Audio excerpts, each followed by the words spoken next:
साहित्य एक दर्पण में आप सभी का फिर से स्वागत है।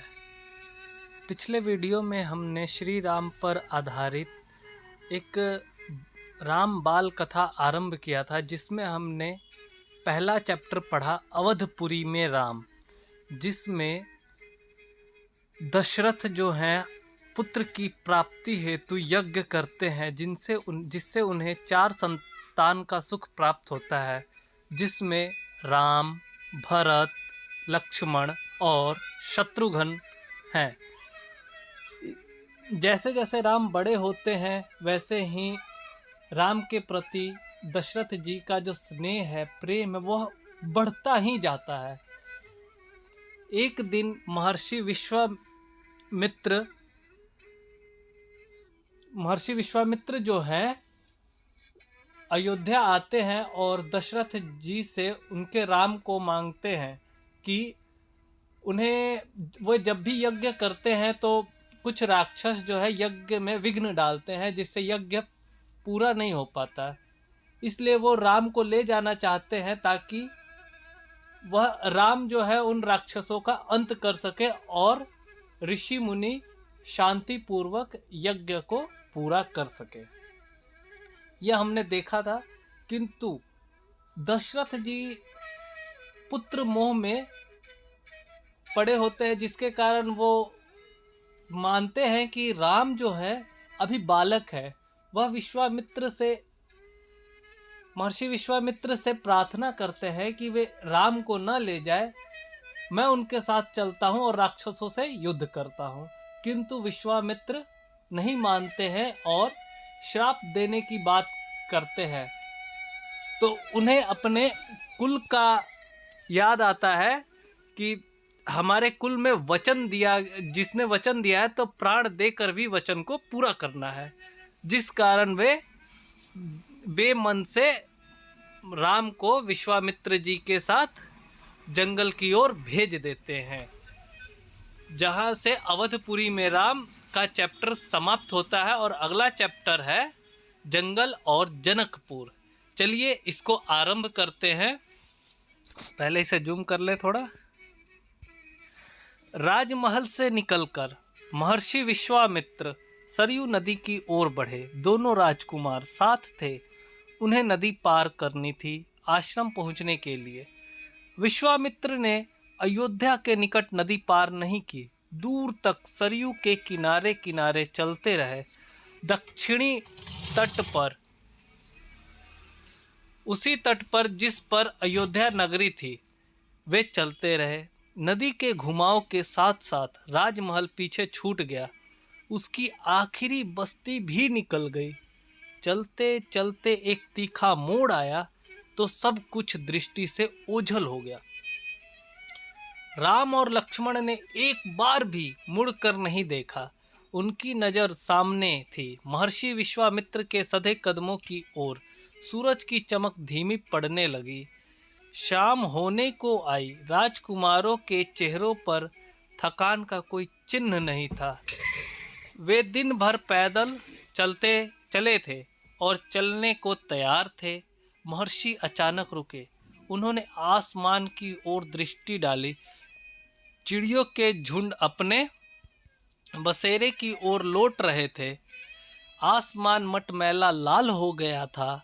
चरवाहे लौट रहे थे। गायों के पैर से उठती धूल में आधे छिपे हुए हम आज रात नदी के तट पर ही विश्राम करेंगे, महर्षि ने पीछे मुड़ते हुए कहा। दोनों राजकुमारों के चेहरे के भाव देखते हुए विश्वामित्र हल्का सा मुस्कुराए।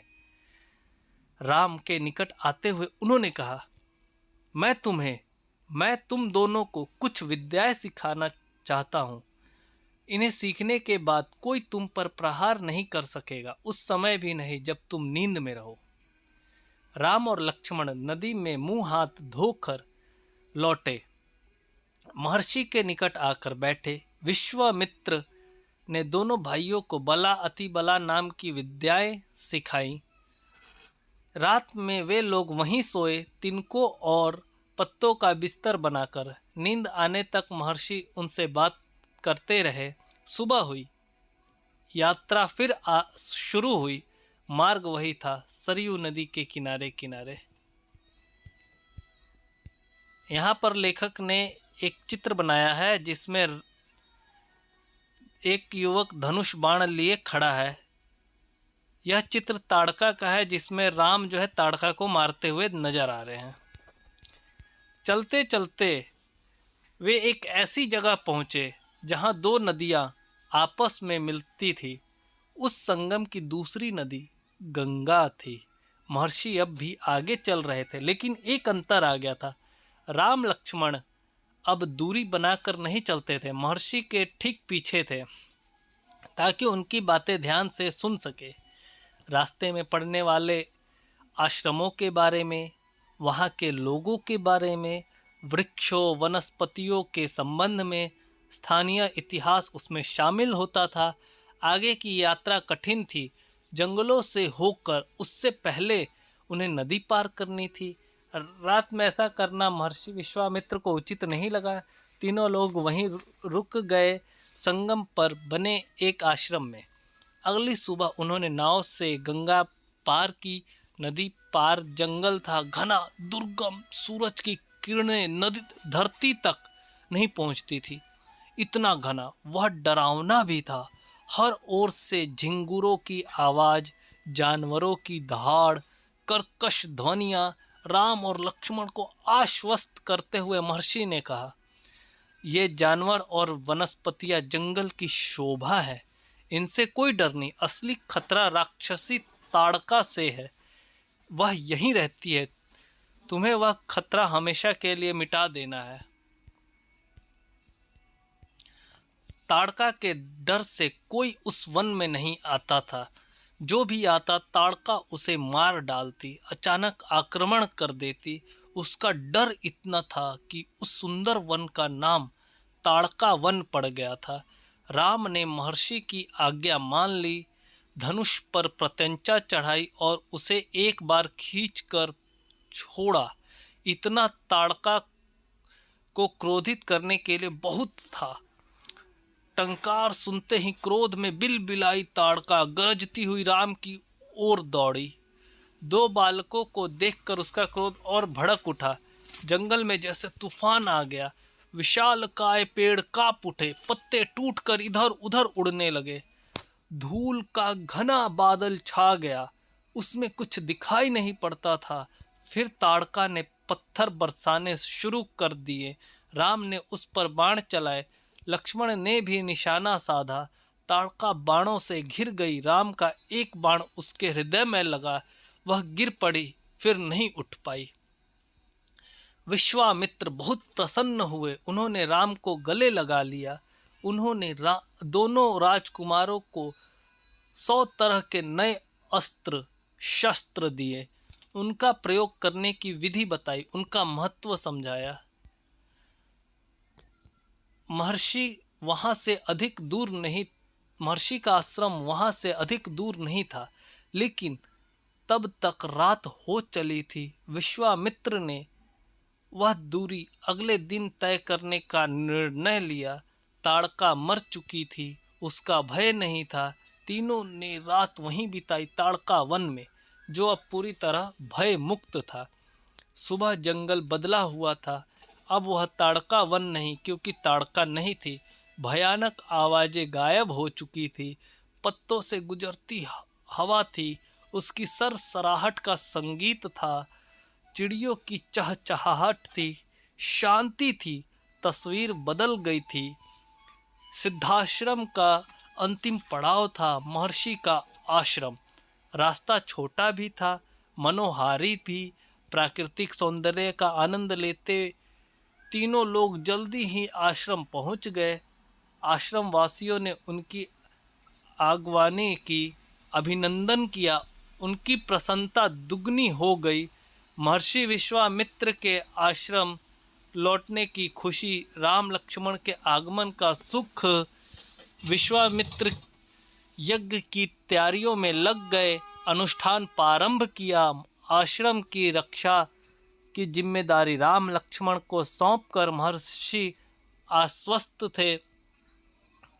अनुष्ठान अपने अंतिम चरण में था, पूरा होने वाला था कुछ ही दिनों में। 5 दिन तक सब ठीक ठाक चलता रहा, शांति से निर्विघ्न। लगता था कि राजकुमारों की उपस्थिति ने राक्षसों को भगा दिया है। राम और लक्ष्मण ने यज्ञ पूरा होने तक न सोने का निर्णय किया। वे लगातार जागते रहे, चौकस रहे, कमर में तलवार, पीठ पर तुणीर, हाथ में धनुष, प्रत्यंचा चढ़ी हुई, हर स्थिति के लिए तैयार। अनुष्ठान का अंतिम दिन अचानक भयानक आवाजों से आसमान भर गया। सुबाहु और मारीच ने राक्षसों के दल बल के साथ आश्रम पर धावा बोल दिया। मारीच क्रोधित था, यज्ञ के अलावा भी इस बात से कि राम लक्ष्मण ने उसकी मां को मारा था, ताड़का को। राम ने राक्षसों का हमला होते ही कार्रवाई की, धनुष उठाया और मारीच को निशाना बनाया। मारीच बाण लगते ही मूर्छित हो गया, बाण के वेग से बहुत दूर जाकर गिरा, समुद्र के किनारे। वह मरा नहीं। जब होश में आया तो उठकर दक्षिण दिशा की ओर भाग गया। राम का दूसरा बाण सुबाहु को लगा, उसके प्राण वहीं निकल गए। सुबाहु के मरने पर राक्षस सेना में भगदड़ मच गई। वे चीखते चिल्लाते भागे, कुछ लक्ष्मण के बाणों का शिकार हुए, अन्य जान बचाकर भाग खड़े हुए। महर्षि विश्वामित्र का अनुष्ठान संपन्न हुआ। राम ने महर्षि को प्रणाम करते हुए पूछा, अब हमारे लिए क्या आज्ञा है मुनिवर? महर्षि ने राम को गले लगाया, कहा, हम लोग यहाँ से मिथिला जाएंगे, महाराज जनक के यहाँ, विदेह राज के दरबार में। मैं चाहता हूँ कि तुम दोनों मेरे साथ चलो, उनके आयोजन में हिस्सा लेने। महाराज के पास एक अद्भुत शिव धनुष है, तुम भी उसे देखो। राम और लक्ष्मण अगली यात्रा को लेकर उत्साहित थे। नए स्थान देखने और जानने का अवसर। सोन नदी पार कर विश्वामित्र मिथिला की सीमा के पास पहुँचे। अपने शिष्यों और राजकुमारों के साथ वे गौतम ऋषि के आश्रम से होते हुए नगर में पहुँचे। राजा जनक ने महल से बाहर आकर विश्वामित्र का स्वागत किया। तभी उनकी दृष्टि राजकुमारों पर पड़ी। विदेहराज चकित रह गए, वे स्वयं को रोक नहीं पाए। महर्षि ने पूछा, ये सुंदर राजकुमार कौन है? मैं इनके आकर्षण से खींचता जा रहा हूँ। ये राम और लक्ष्मण है महाराज, दशरथ के पुत्र। मैं इन्हें अपने साथ लाया हूँ आपका अद्भुत धनुष दिखाने। विदेहराज ने महर्षि, उनके शिष्य और राजकुमारों को ठहरने की व्यवस्था की। एक सुंदर उद्यान में अगले दिन सभी आमंत्रित लोगों, ऋषि मुनि और राजकुमार यज्ञशाला में उपस्थित हुए। वहां महर्षि ने फिर धनुष का उल्लेख किया। महाराज जनक ने अपने अनुचरों को आज्ञा दी, शिव धनुष को यज्ञशाला में लाया जाए। शिव धनुष सचमुच विशाल था, लोहे की पेटी में रखा हुआ था। पेटी में पहिए लगे हुए थे, 8 पहिए। उसे उठाना लगभग असंभव था। पहियों के सहारे खिसका कर उसे एक से दूसरी जगह ले जाया जाता था। अनुचर मुश्किल से उसे खींचते हुए यज्ञशाला में ले आए। धनुष देखते ही विदेहराज एक पल के लिए उदास हो गए। उन्होंने कहा, मुनिवर, मैंने प्रतिज्ञा की है, अपनी पुत्री सीता के विवाह के संबंध में जो यह धनुष उठाकर उस पर प्रत्यंचा चढ़ा देगा, उसी के साथ सीता का विवाह होगा। अनेक राजकुमारों ने प्रयास किया और लज्जित हुए। उठाना तो दूर, वे उसे हिला तक नहीं सके, प्रत्यंचा क्या चढ़ाते। विदेहराज का संकेत समझकर महर्षि विश्वामित्र ने राम से कहा, उठो वत्स, यह धनुष देखो।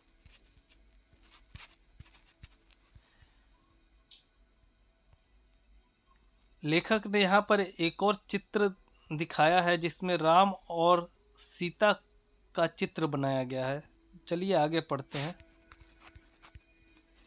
राम ने सिर झुकाकर गुरु की आज्ञा स्वीकार की, आगे बढ़े, पेटी का ढक्कन खोल दिया। राम ने पहले धनुष देखा, फिर महर्षि को। गुरु का संकेत मिलने पर राम ने वह धनुष सहज ही उठा लिया। यज्ञशाला में उपस्थित सभी लोग हतप्रभ थे। इसकी प्रत्यंचा चढ़ा दूं मुनिवर? राम ने पूछा। अवश्य, यदि ऐसा कर सकते हो। विदेहराज चकित थे। राम ने आसानी से धनुष झुकाया, ऊपर से दबाकर प्रत्यंचा खींची। दबाव से धनुष बीच से टूट गया, उसके दो टुकड़े हो गए, बच्चों के खिलौने की तरह। यज्ञशाला में सन्नाटा छा गया। सब चुप थे, एक दूसरे की ओर देख रहे थे। सभागार की चुप्पी महाराज जनक ने तोड़ी। उनकी खुशी का ठिकाना न था। उन्हें सीता के लिए योग्य वर मिल गया था। उनकी प्रतिज्ञा पूरी हुई। जनक राज ने कहा, मुनिवर, आपकी अनुमति हो तो मैं महाराज दशरथ के पास संदेश भेजूं, बारात लेकर आने का निमंत्रण। यह शुभ संदेश उन्हें शीघ्र भेजना चाहिए। महर्षि ने अनुमति से दूत अयोध्या भेजे। महर्षि की अनुमति से दूत अयोध्या भेजे गए, सब तेज चलने वालों रथों से। इस बीच जनकपुर में धूम मच गई। बारात के स्वागत की तैयारियां होने लगी। नगर की प्रसन्नता चरम पर थी। महाराज जनक का संदेश मिलते ही अयोध्या में भी खुशी छा गई। आनन फानन में बारात तैयार हुई। हाथी, घोड़े, रथ, सेना बारात को मिथिला पहुंचने में 5 दिन लगे। जनकपुरी जगमगा रही थी। हर मार्ग पर तोरण द्वार, हर जगह फूलों की चादर, एक एक कोना सुवासित। हर घर के प्रवेश द्वार पर वंदनवार, एक एक घर से मंगल गीत। मुख्य मार्ग पर दर्शकों की अपार भीड़। खिड़कियों और छज्जों से झांकती महिलाएं। एक नज़र राम को देख ले, राम सीता की जोड़ी दिख जाए। विवाह से ठीक पहले विदेहराज ने महाराज दशरथ से कहा, राजन, राम ने मेरी प्रतिज्ञा पूरी कर बड़ी बेटी सीता को अपना लिया। मेरी इच्छा है कि छोटी पुत्री उर्मिला का विवाह लक्ष्मण से हो जाए। मेरे छोटे भाई कुशध्वज की भी 2 पुत्रियां हैं, मांडवी और श्रुतकीर्ति। कृपया इन्हें भरत और शत्रुघ्न के लिए स्वीकार करें। राजा दशरथ ने यह प्रस्ताव तत्काल मान लिया। विवाह के बाद बारात कुछ दिन जनकपुर में रुकी। बाराती बहुओं को लेकर अयोध्या लौटे और तो रानियों ने पुत्र वधुओं की आरती उतारी। स्त्रियों ने फूल बरसाए, शंख ध्वनि से गलियां गूंज उठी। यह आनंदोत्सव लगातार कई दिनों तक चलता रहा। इसी के साथ यह चैप्टर भी समाप्त होता है, जंगल और जनकपुर, जिसमें हमने देखा किस प्रकार राम का विवाह सीता के संग संपन्न होता है। और उसी के साथ सीता के पिताजी ने अपनी छोटी पुत्री